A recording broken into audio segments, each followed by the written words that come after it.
जो कुछ भी भारतवर्ष में करना है, भारतीय परिवेश, भारतीय जमीनी हकीकतों को मद्देनजर रखते हुए करना है।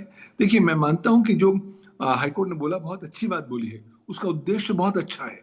और अल्टीमेटली हाईकोर्ट चाहता है कि जो भारतीय बच्चों का बचपन है वो नकारात्मक रूप से प्रभावित ना हो सोशल मीडिया के माध्यम से। लेकिन दूसरी ओर हमें ये भी देखना है कि क्या हम ऐसा कानून बनाना चाहते हैं जो हम अमल ही नहीं कर पाएंगे, और अगर अमल नहीं कर पाएंगे तो क्या हम हंसी के पात्र बन जाएंगे क्या पूरी दुनिया भर में।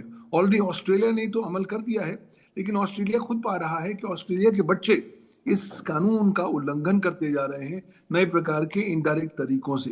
एक्चुअली बैनिंग वाला जो प्रकरण है वो एक 19वीं शताब्दी का माइंडसेट है, और जी। आप उस 19वीं शताब्दी के मानसिकता के साथ आप 21वीं शताब्दी की चुनौतियों को डील नहीं कर सकते, उनको इफेक्टिवली हैंडल नहीं कर सकते। जी। इसी को मद्देनजर रखते हुए मुझे लगता है होलिस्टिक अप्रोच अडॉप्ट करनी चाहिए। हाईकोर्ट बिल्कुल सही कह रही है, उद्देश्य बहुत अच्छा है। अब सरकार को देखना है कि आप क्या कदम उठाएंगे।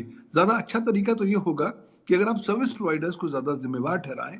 अभी तक तो वो उन्हें खुली खुद छूट है, वो उनके प्लेटफॉर्म पर जो कुछ भी हो जाए वो तो केवल एक तमाशबीन बन के रह जाते हैं, क्योंकि वो कानून का पालन भी नहीं करते। क्योंकि हर जो सर्विस प्रोवाइडर कहता है कि साहब मेरे को तो आपको सेक्शन 79 ने संपूर्ण सुरक्षा कवच दे रखा है आईटी एक्ट में, तो आप तो ना तो मेरे पर मुकदमा दाखिल कर सकते हैं, ना मुझे जेल भेज सकते हैं। अब हाल ही में दिल्ली हाई कोर्ट का एक बहुत इंपॉर्टेंट फैसला आ गया है, जी। जहां पर supreme court Delhi high court ने कहा है कि इन इंटरमीडियरीज को जिम्मेवार बनाना पड़ेगा। तो मुझे लगता है सरकार का दायित्व बनेगा कि वो दोनों तरह की या दोनों पहलुओं के जो अधिकार हैं उनमें समन्वय सामंजस्य स्थापित करे, एक गोल्डन बैलेंस स्थापित करे। क्या होगा वो गोल्डन बैलेंस, वो आने वाला समय और सरकार ही बता पाएगी। आने वाला समय और सरकार ही बता पाएगी। मेरे साथ चूंकि ये कानूनी मामला जिक्र कर दिया है, सेक्शन 79 का जिक्र अब यहाँ पर पवन दुग्गल साहब कर रहे हैं, तो मैं रुद्र विक्रम सिंह के पास एक बार चलूंगा। रुद्र विक्रम सिंह साहब, ऑस्ट्रेलिया में जो कानून बना है व्यवहारिक नहीं है, पवन दुग्गल साहब इस बात का जिक्र कर रहे हैं। भारत में तो और भी व्यवहारिक नहीं है, भारत में तो बहुत सारी चुनौतियां हैं, और सबसे बड़ी चीज है कि जो सर्विस प्रोवाइडर है वो कभी इस तरह की जिम्मेदारी नहीं लेता है। तो आप कानूनी तौर पर क्या मानते हैं? देखिए, हालांकि भारत सरकार इस दिशा में ऑलरेडी कदम उठा चुकी है डिजिटल प्रोटेक्शन एक्ट रूल्स को ड्राफ्ट करके, और मुझे नहीं लगता कि ये कानून कब तक प्रभावी होंगे। जी। लेकिन एक बात मैं बड़े साफ तौर पे कहना चाहूंगा कि सोशल मीडिया पर इनके अकाउंट क्रिएट करने की जो पद्धति होगी, अगर वो मान लीजिए हम लागू भी कर देते हैं, बैन का पद्धति भी लागू कर देते हैं, तो इसके क्रियान्वयन पे बड़ी जिम्मेदारी एक तो प्लेटफॉर्म्स की होगी, पेरेंट्स की होगी। और ये कैसे निश्चित किया जाएगा कि भाई ये 16 साल से कम एज के, अभी भी जब हम सोशल मीडिया अकाउंट बनाते हैं तो हमें मिनिमम एज पूछता है कि आपकी मिनिमम एज ये है या नहीं है, सिर्फ ये पूछता है, हम टिक मार देते हैं और अकाउंट बन जाता है। तो क्या ये प्रक्रिया कैसे होगी? मुझे लगता है कि जो कंटेंट है, सोशल मीडिया का जो कंटेंट है, उसको रेगुलराइज करने की और उस पर कड़े कानून बनाने की जरूरत है। हालांकि कानून है अभी भी, लेकिन मुझे लगता है कि आज भी आप सोशल मीडिया का कोई भी प्लेटफॉर्म उठा के देख लीजिए, तमाम ऐसे भद्दे तरीके के कंटेंट आपको मिल जाएंगे, तमाम तरीके के ऐसे कंटेंट आपको मिलेंगे जो हम और आप नहीं देख सकते। तो बच्चों की तो बात कहीं से भी कहीं से नहीं की जा सकती। तो इस मुझे लगता है कि ये बैन करने की अपेक्षा जो कंटेंट का रेगुलराइजेशन है, कंटेंट पे जो जितनी लगाम कसी जा सकती है, और इनकी सारी जिम्मेदारी जब तक इंटरमीडिएटली प्लेटफॉर्म पर नहीं डाली जाएगी तब तक ये इसको सुनिश्चित नहीं किया जा सकता। आप अगर जिम्मेदारी पेरेंट्स पे भी डाल देंगे, देखिए आजकल बहुत सारे एजुकेशन की साइट्स, बहुत सारी चीजें, पढ़ाई लिखाई, आज अब दिल्ली, हम लोग दिल्ली एनसीआर में बैठे हुए हैं, आज बहुत सारी क्लासेस आपकी मोबाइल के थ्रू चल रही हैं, जी। डिजिटल मीडिया के, डिजिटल माध्यम के थ्रू चल रही हैं। तो कल को आप ये कैसे इंश्योर करेंगे कि बच्चे के हाथ में मोबाइल जाएगा तो सोशल मीडिया प्लेटफॉर्म नहीं यूज करेगा, या फिर उन कंटेंट को देखने नहीं जाएगा, पढ़ाई के साथ साथ वो ये चीजें यूज नहीं करेगा। तो कंटेंट को अगर हम रेगुलराइज कर पाए, कंटेंट पर अगर हम लगाम लगा पाएंगे, तभी इसको, ये जो भी हम इस दिशा में कदम उठाएंगे उसको सुनिश्चित माना जाएगा। अदरवाइज आप कोई भी कानून ले आइए, कोई भी नियम लाइए, ये इसकी सुनिश्चितता हम नहीं ये सुनिश्चित महत्वपूर्ण बात, ये बहुत इंपॉर्टेंट बात यहां पर कही है। अब बात आ जाती है सोशल और व्यवहारिक, सामाजिक और व्यवहारिक पहलू पर। तो प्रियंका राणा मेरे साथ मौजूद है। प्रियंका जी, जिस बात का जिक्र रुद्र विक्रम सिंह कर रहे थे कि भाई आजकल तो बच्चों के लिए बहुत सारी ऑनलाइन क्लासेस जितनी भी हैं बहुत सारे बच्चों की क्लासेस ऑनलाइन होती हैं, ट्यूशन ऑनलाइन होते हैं। जब जब स्कूल बंद होते हैं तो वो ऑनलाइन क्लासेस लेते हैं और उनके हाथ में मोबाइल होता है, हथियार होता है। वो बहुत सारे बच्चे तो ऐसे भी होते हैं कि क्लास करते करते वो तमाम दूसरी और साइट्स पर चले जाते हैं, गेम खेलने लगते हैं। नंबर एक चीज़। दूसरा, जो पेरेंट्स हैं, खासकर माएँ हैं, माओं ने बच्चों को व्यस्त रखने का एक टूल भी बना लिया कि बच्चा खाना नहीं खा रहा है तो मोबाइल में कार्टून चैनल खोलो और पकड़ा दो और वो खाना खाता रहता है। फ्लाइट्स में बच्चा रुक रहा है तो मोबाइल खोला, गेम पकड़ा दिया, बच्चा देख रहा है। तो व्यस्त रखने के, बच्चे को बिजी रखने का एक टूल भी है वो पेरेंट्स का। ऐसी चुनौतियों में स्वाभाविक तौर पर जिस पे कंटेंट की बात आ रही है, जिसका जिक्र दुग्गल साहब भी कर रहे हैं, रुद्र विक्रम भी कर रहे हैं, कंटेंट पर कोई रोक नहीं है। सही कहा है, ऐसे अश्लील कंटेंट जो स्वाभाविक तौर पर बच्चों के हाथ में भी आ रहे हैं, कोई नहीं रोक सकता है। तो अब ऐसी स्थिति में आप क्या मानती हैं, कानून लाया जाए या सामाजिक स्तर पर, व्यवहारिक स्तर पर इसे अपने तौर पर देखा जाए? देखिए, सबसे पहला तो मेरा प्रश्न है कि आपको सोशल मीडिया पे कंट्रोल चाहिए या बैन चाहिए, क्योंकि दोनों में अलग अलग मतलब अलग अलग चीजें हैं। अगर कंट्रोल चाहिए तो बहुत सारे पेरेंट्स कंट्रोल ऐप आते हैं जिनको हम अवेयरनेस पहुंचा सकते हैं, पेरेंट्स को भी और बच्चों को भी आप सोशल मीडिया से दूर रख सकते हैं। लेकिन बात आती है अगर बैन पे, तो अब जैसे विक्रम जी ने कहा, आजकल दिल्ली के अंदर भी हाइब्रिड जो है क्लासेस चल रही हैं, कोविड में हमने देखा। और सिर्फ इतना ही नहीं है, गरीब बच्चे जो हैं आजकल यूट्यूब पर ट्यूटर जो है वो इजीली अवेलेबल होते हैं और बहुत अच्छे ट्यूटर्स अवेलेबल होते हैं जो उनको फ्री ऑफ कॉस्ट या बहुत कम पैसा दे करके क्लासेस आपकी अवेलेबल होती हैं। तो ऐसे गरीब लोग भी हैं जो इस चीज का फायदा उठाते हैं। अब आप किस तरह से पूरा बैन लगा देंगे सोशल मीडिया पे, तो वो बच्चे कैसे क्लासेस लेंगे या अपनी पढ़ाई पूरी करेंगे? आजकल ऑस्ट्रेलिया से आप कंपेयर कर रहे हैं, ऑस्ट्रेलिया जैसी फैसिलिटी, आप ऐसे स्कूल, ऐसा फैसिलिटी अगर आप बच्चों को देते हैं तो इंडिया में भी चल जाएगा, लेकिन इंडिया में ऐसी फैसिलिटीज है नहीं जिस पर आप बात कर रहे हैं। अब बातें आती है फिर वही महिलाओं पे कि महिलाएं जो हैं बच्चों को फोन दे देती हैं। देखिए, दोनों के ऊपर जिम्मेदारी आती है। अगर माँ है तो बाप भी है। आप महिलाओं से, अब जैसे राजस्थान के अंदर पंचायत हुई, 15 जो गांव हैं उन्होंने ये फरमान निकाल दिया कि जो महिलाएं हैं वो सोशल मीडिया से दूर रहेंगी और जो आपका स्मार्टफोन है उनको नहीं दिया जाएगा, सिर्फ कीपैड वाले जो फोन है वो दिए जाएंगे। 26 जनवरी से वो कह रहे हैं कि इस चीज को लागू कर दिया जाएगा। अब सोचिए आप, ये तालिबानी देश है क्या है? इस तरह की चीजें सिर्फ महिलाओं पे इस तरह की चीजें क्यों होती हैं? क्या जिम्मेदारी पुरुषों पर नहीं होती है? क्यों नहीं आप दोनों ध्यान रखते हैं कि बच्चा क्या देख रहा है, कब क्या कर रहा है? आजकल वर्किंग होते हैं पेरेंट्स, लेकिन आपको इतना तो पता होना चाहिए ना कि आपके पेरेंट्स कंट्रोल ऐप हैं, अवेलेबल हैं, आप देखिए उनको, उसके अंदर, फोन के अंदर डालिए, आपको पता चलेगा कि वो बच्चा क्या देख रहा है। लेकिन फिर बात वही आ जाती है कि आजकल बच्चे भी बहुत स्मार्ट हो चुके हैं, जितने चीजें आपको नहीं पता है उसके तोड़ बच्चों को पता है, तो वो इजिली निकल जाएंगे उसमें। और क्या पता है कि बच्चा किसका फोन लेकर के, अगर वो पढ़ाई के लिए भी फोन ले रहा है और जो मदर का फोन है तो उसमें एज लिमिट कैसे लगाएंगे? बहुत सारी चीजें हैं, डिफिकल्टीज हैं। हमने बचपन में सुना था और वो ऐसे भी हमने लिखे थे मनु जी, विज्ञान श्राप या अभिशाप। तो इस तरह की चीजें आप हर चीज में हैं, वो आप चाहे सोशल मीडिया ले लीजिए, हर चीज में प्लस नेगेटिव है ना, तो हमको उससे तोड़ निकालना है। लेकिन सिर्फ ये कह देना कि भाई बैन कर दीजिए, आप उसका इंडिया में कैसे इंप्लीमेंट कर पाएंगे ये भी तो देखिए। वो फैसिलिटीज, वो ऑस्ट्रेलिया से आप अपने आप को कंपेयर कर रहे हैं, वहां पर तो अगर रोजगार नहीं होता है तो सरकार पैसा देती है, सारी कंट्रीज के अंदर बहुत सारी फैसिलिटीज प्रोवाइडेड होती है, यहाँ पर तो वो सब चीजें नहीं है ना। तो ऐसे कंपैरिजन करके आप यहाँ पर इम्प्लीमेंट पर, लेकिन हाँ, ये एक बहुत बड़ा मुद्दा है, इस पर डिबेट होनी चाहिए, क्योंकि आजकल बच्चे डिस्ट्रैक्ट हो रहे हैं, इसमें कोई दो राय नहीं है। बच्चे गलत कंटेंट भी देखते हैं और पोर्नोग्राफी की वजह से बहुत सारे बलात्कार केसेस भी सामने आए हैं।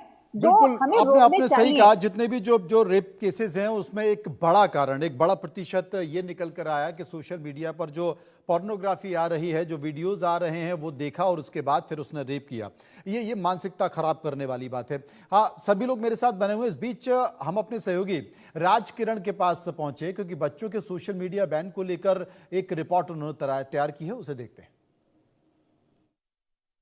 तमिलनाडु में 2018 में विजय कुमार नामक व्यक्ति के द्वारा हाईकोर्ट में एक याचिका दर्ज किया गया है, जिसमें विजय कुमार जो मदुरई के रहने वाले हैं, तमिलनाडु के मदुरई डिस्ट्रिक्ट के रहने वाला है, उन्होंने एक पिल वहाँ पर पिल डाला है जिसके अंदर उन्होंने हाईकोर्ट को बताया है कि जो पोर्नोग्राफी साइट्स होते हैं वो खास तौर पर जो छोटे बच्चे हैं 16 साल 18 साल के नीचे के बच्चों के ऊपर काफ़ी प्रभाव उसका दिख रहा है। जब छोटे बच्चे सर्च इंजन में जाते हैं, जैसे गूगल हो या कोई और क्रोम हो, उस तरह के सर्च इंजन में जाते हैं, जब वो सर्च करते हैं तो पोर्नोग्राफी साइट्स आराम से उनको आसानी से मिल जा रहा है। तो इसके ऊपर आईएसपी इंडियन सर्विस प्रोवाइडर से बात कर इसके ऊपर एक रिस्ट्रिक्शंस लगाने की मांग करी है 2018 में। आज मद्रास हाई कोर्ट ने इसके ऊपर सुनवाई दी है कि जो आईएसपी से बात कर सरकार को एक नई कानून लाना है जिसके अंदर एक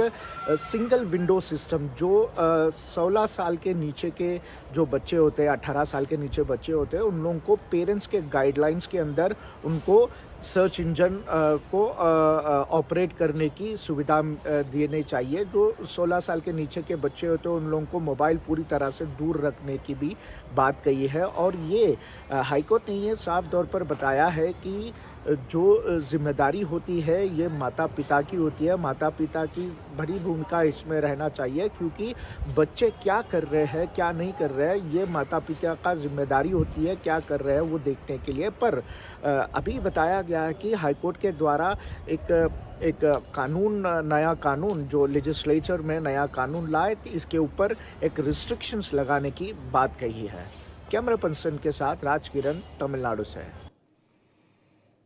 पवन दुग्गल साहब मेरे साथ मौजूद हैं। पवन जी, हमारे एक पत्रकार मित्र हैं उधर माहौरकर, बहुत लंबे समय से वो प्रयास कर रहे हैं, सरकारों के पास जा रहे हैं, शायद ऐसा कोई डिपार्टमेंट, शायद ऐसा कोई अधिकारी नहीं है जिससे उन्होंने संपर्क नहीं किया हो। लगातार प्रयास वो कर रहे हैं, वो थक चुके हैं।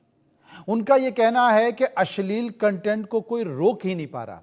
और ये आप समझिए कि हमारे समाज में इतना पॉल्यूशन फैल रहा है कि रिश्तों की मर्यादा को भी तार तार किया जा रहा है। क्या ससुर, क्या बहू, क्या भाई, क्या बहन, सारे रिश्तों को जोड़कर अश्लील कंटेंट बनाया जा रहा है। कोई रोकने को तैयार नहीं है। और जो सांस्कृतिक प्रदूषण जैसे कहते हैं, सामाजिक प्रदूषण जिसे कहते हैं, जिससे आने वाली जनरेशन खराब हो रही है, वो मतलब कोई रोकने को तैयार नहीं है। और जिसका जिक्र आप कह रहे हैं कि इंटरनेट सर्विस जो प्रोवाइडर है, जो आईएसपी है, वो उसकी जिम्मेदारी लेने को तैयार नहीं है। क्या कोई कानून नहीं है? क्या सरकार इसको रोक नहीं सकती? तमाम ऐसे दूसरे देश हैं, ऑस्ट्रेलिया है या तमाम ऐसे खाड़ी देश हैं, वहां पर तो अपने मोबाइल में कोई अश्लील वेबसाइट खोल भी नहीं सकता है। देखिए, हमारे यहाँ ना शुरुआत से ही इंटरनेट सर्विस प्रोवाइडर्स को एक बहुत ही विशिष्ट कैटेगरी माना गया है जी। उनको कहा गया कि अब आप बहुत स्पेशल हैं, तो हम आपको छुएंगे नहीं, हम आपको बिल्कुल मखमल की तरह इस तरह रखेंगे, तभी आप पर कार्रवाई नहीं करेंगे। ऊपर से हम लोगों ने सन 2000 में सेक्शन 79 आईटी एक्ट डाल दिया, जिसका संशोधन 2008 में हुआ। अब संशोधन का सीधा तात्पर्य ये है कि साहब, अगर आप सर्विस प्रोवाइडर हैं, इंटरमीडियरी हैं, तो आपको 4 कंडीशंस फॉलो करनी है, तब तो हम आपको किसी कानून में थर्ड पार्टी के लिए जिम्मेवार नहीं ठहराएंगे। क्या थी वो 4 कंडीशंस? पहला, कि आप भारत के आईटी एक्ट और रूल्स का पालन करेंगे। दूसरा, कि आप ड्यू डिलिजेंस करेंगे, सावधानी बरतेंगे। तीसरा, आप किसी ऑफेंस में अबेट या कंस्पायर नहीं करेंगे। चौथा, जब आपको सरकार बताएगी कुछ कंटेंट को रिमूव करने के लिए, आप उसे जल्द से जल्दी रिमूव या डिसेबल करेंगे विदाउट विशिएटिंग द एविडेंस। अगर ये 4 चीजें कदम आप कर लेंगे तो कानून आपको सुरक्षा कवच देगा। अब हुआ क्या कि over the period of time ये सर्विस प्रोवाइडर्स कहने लग गए, साहब हम तो वैसे ही एग्जेम्प्ट हैं, चाहे हम कानून का पालन करें या ना करें। तो एक मिथ्या सी पैदा हो गई, और उस मिथ्या को पैदा करते हुए हमने देखा कि सारे लोग इस बात को मानने लग गए कि साहब ये तो नॉन लायबल है। भाई, कानून बहुत क्लियर है, अगर आप कानून का पालन नहीं करेंगे तो आपकी लायबिलिटी बनी रहेगी। आज दिल्ली हाई कोर्ट ने एक नया फैसला दिया है, जहां पर इन सर्विस प्रोवाइडर्स को, डोमेन नेम रजिस्ट्रार्स को कहा है कि साहब, अगर आप कानून का पालन नहीं करेंगे तो जो सुरक्षा कवच कानून आपको देता है वो आपसे छीन लिया जाएगा। उसका सीधा तात्पर्य यह है कि आप पर मुकदमे हो सकते हैं, आपको जेल भेजा जा सकता है। तो मुझे लगता है कि जब तक हम इस तरह का एक रवैया अख्तियार नहीं करेंगे, कानून का संशोधन नहीं करेंगे और ये एक संदेश सर्विस प्रोवाइडर्स को नहीं देंगे कि साहब अगर आप भारत में इंटरेस्ट रखते हैं, भारतीय मार्केट को टारगेट करना चाहते हैं, तो आपको भारतीय कानून का पालन करना पड़ेगा, और नहीं करेंगे तो कानूनी परिस्थितियों का सामना करना पड़ेगा। जो सुरक्षा कवच कानून आपको दे रखा है वो आपसे छीन लिया जाएगा, कानून छीन लेगा, और फिर आप पर कानूनी कार्रवाइयां भी होंगी। वो मैसेज देना बहुत ज्यादा जरूरी है, पहली बात। दूसरी बात, सरकार ने अभी भी बच्चों के संरक्षण के प्रति effective due diligence parameters section 79 और सेक्शन 87 आईटी एक्ट में परिभाषित नहीं कर रखे हैं। जनरल चीजें बोल रखी हैं जिसका अक्सर उल्लंघन होता रहता है, लेकिन स्पेसिफिक ड्यू डिलिजेंस पैरामीटर्स अभी भी परिभाषित नहीं है। तो अच्छा रहेगा कि अगर सरकार इस तरह के ड्यू डिलिजेंस पैरामीटर्स को परिभाषित कर पाए और विवश कर पाए इन सर्विस प्रोवाइडर्स को। और अगर सर्विस प्रोवाइडर्स बात नहीं मानते, कोई बात नहीं, इन पर मुकदमा ठोकिए, इनके ऊपर कार्रवाई करिए, ताकि एक मैसेज चला जाए कि साहब, भारतीय कानून, भारतीय सरकार और भारतीय समाज और भारतीय राष्ट्र बहुत सीरियस है। हम चाहते हैं कि हमारे बच्चों का जो बचपन है उसका संरक्षण हो सके, और अगर आप उस संरक्षण में मदद नहीं कर सकते तो आपके ऊपर खिलाफ कानूनी कार्रवाई भी होनी चाहिए। रुद्र विक्रम सिंह साहब, आप मुझे गाली दे दें, मैं आपको गाली दे दूं, आप शब्दों का प्रयोग कर दें, हम 2 मिनट के अंदर थाने चले जाएंगे, आईपीसी के तहत, एनपीएस के तहत एफआईआर दर्ज करवा देंगे, धारा लग जाएंगे और उसमें सजा भी हो जाएगी। लेकिन इंटरनेट पर या सोशल मीडिया की दुनिया में अश्लीलता भरी पड़ी है, गाली गलौच हो रही है। जो स्टैंड अप कॉमेडियन है, वो तो कल्पना से परे हैं। मतलब उन्होंने सारी चीजों को तार तार कर दिया है। और जो एआई के युग में देश का प्रधानमंत्री किसी महिला के साथ, देश का मुख्यमंत्री किसी महिला के साथ, देश का कोई भी बड़ा बिजनेसमैन, आप उसको किसी महिला के साथ किसी भी रूप में दिखा रहे हैं, और वो दिख रहा है, वो चल रहा है, वो सर्कुलेट हो रहा है, उसके व्यूज बढ़ रहे हैं, रोकने समझने को कोई तैयार नहीं है। आप किसी की भी इमेज खराब कर रहे हैं। तो ये जो बात कर रहे हैं कि एक आप वो अपने अपने रेड कारपेट बिछा दिया है, उनको एक तीसरी दुनिया से आया हुआ व्यक्ति मान लिया है और वहां पर कोई रोक नहीं है, तो ये बड़ी अजीब सी स्थिति है। ऐसे में बहुत सारे कुछ लोग हैं, कुछ बॉलीवुड से जुड़े लोग हैं, कुछ अभिनेता हैं, कुछ व्यावसायिक लोग हैं, वो कोर्ट में गए, कोर्ट में जाकर उन्होंने अपनी बात कही। तो साहब, उन्होंने कहा कि अब इनकी आप इस तरह से फेक या एआई का आवाज़ का या इस तरह का इस्तेमाल नहीं करेंगे। कितने लोग कोर्ट जाएंगे और किस चीज़ के लिए जाएंगे?